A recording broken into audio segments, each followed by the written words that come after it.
Hi folks, this is Donald. So from today onwards, I am fully embracing the idea of sketching with freedom and fun. No more overthinking it, no more deciding that I'm going to try and be a fancy watercolour artist and then spending most of my time with my head buried in my hands, wondering why I bothered. I have decided once and for all that I don't enjoy that stuff, it's not for me. I'm going to sketch the way I want to sketch, the way that comes naturally to me and my drawing style.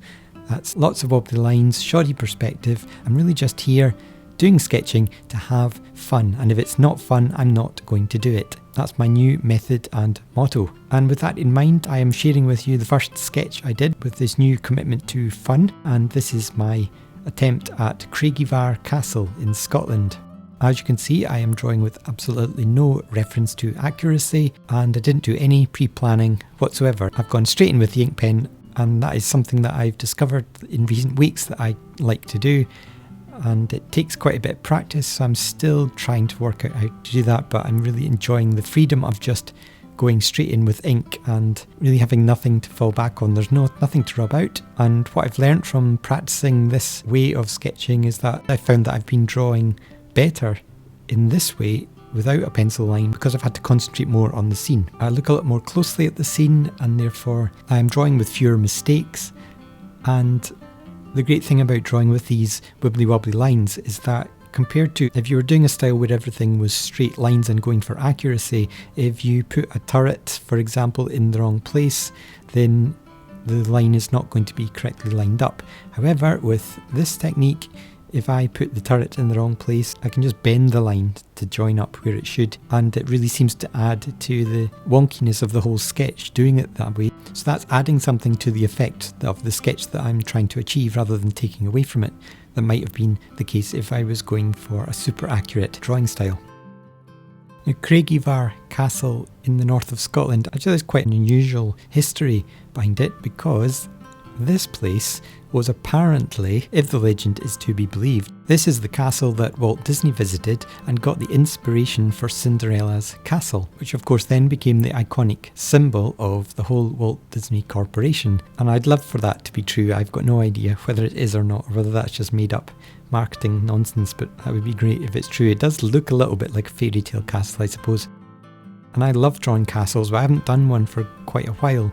The very first sketch I ever did for YouTube was in fact a castle, and it looked a little bit similar to this. So if you scroll all the way back to the start of the list of my videos that I have on this channel, you will see that sketch if you're interested, and hear me witter on with absolutely no idea how to do YouTube. Although to be fair, that hasn't actually changed.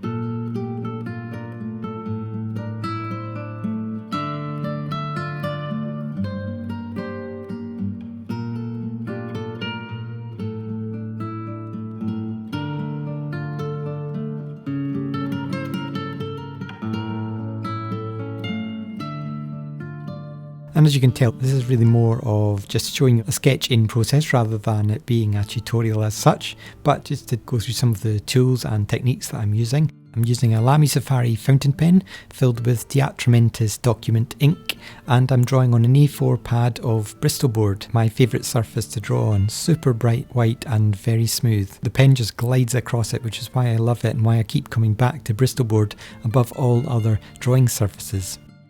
And when we get to the colouring in stage, you will see that I use India ink marker pens in various colours and grey shades, but I would quite like to try India ink in bottles. I've used it before, so I already have that, but because that is a liquid, it's not going to sit well on Bristol board, so I'm still trying to figure out the best type of paper to use that's as close as I can get to Bristol board, but will also take a fair amount of water. So if anyone has any recommendations for a really good bright white and smooth paper that will take a lot of water content, then please do let me know. Ideally one that's not super expensive.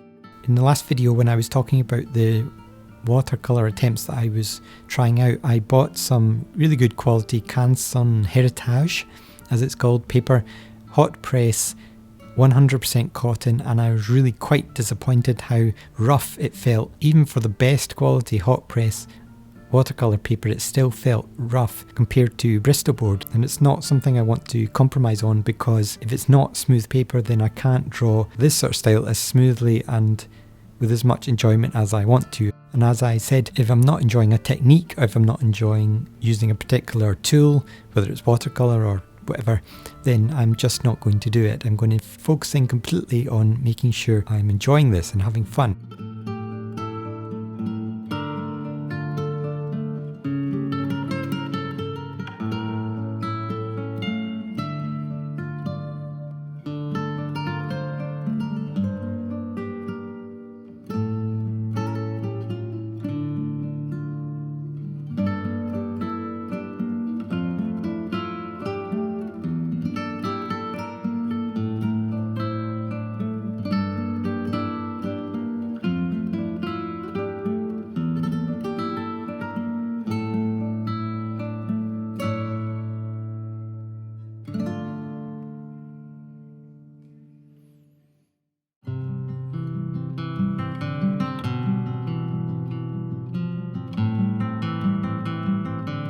So now on to the colouring stage, and I'm using Faber-Castell India ink markers in all the different shades and colours. So I started off with a cobalt blue for the flag, which wasn't in the scene, it was the only thing that I invented, but it's a Scottish castle, you've got to have a Scottish flag. And then cadmium yellow for turning one of the lights on, and then pure black to turn off all the other lights. That's something I enjoy doing in my sketches, is playing with whether the lights are on or off, and I can never decide. Sometimes I do all the lights on, sometimes I do all them off except one that I turn on with yellow.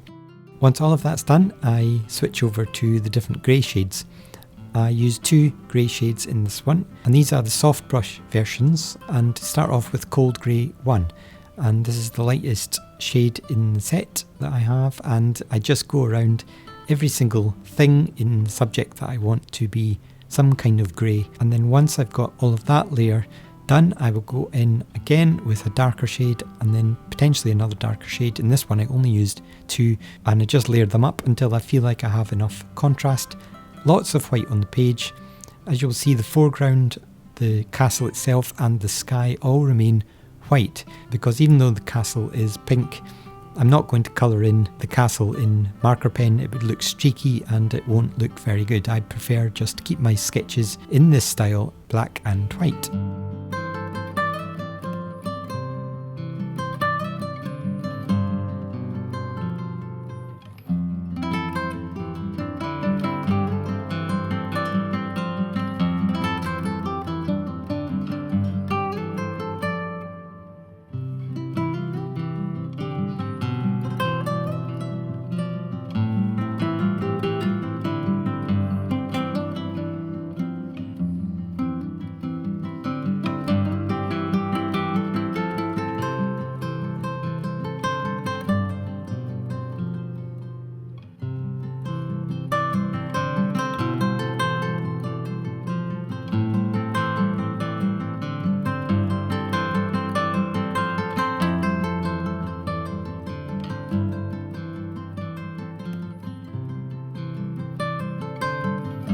Ideally, I think I would like to put something in the background in the sky, perhaps to darken that and bring the castle forward a bit. It would make it stand out more, but as things stand, I don't have that option with these markers, which is why I'm considering the idea of switching to bottled ink, but that's something for another day. In terms of this sketch, I was really quite happy with how it turned out. It was a very enjoyable one to do, and I just feel like myself again, sketching this way, the way I want to sketch, and I'm not remotely thinking about what other people do or what is the right or wrong way to go about sketching. This is my way, this is the way I love to do it, and this is the way I'm going to keep on sketching from now on. And if you take anything from this video, I hope that you will do the very same thing. No matter what your sketching style is, embrace it. Don't worry what anyone else is doing, just do your own thing, make it fun, and we can all keep learning and enjoying the process of sketching together. And for more sketching inspiration like this, you can click on this video right here, and I will see you in the next one.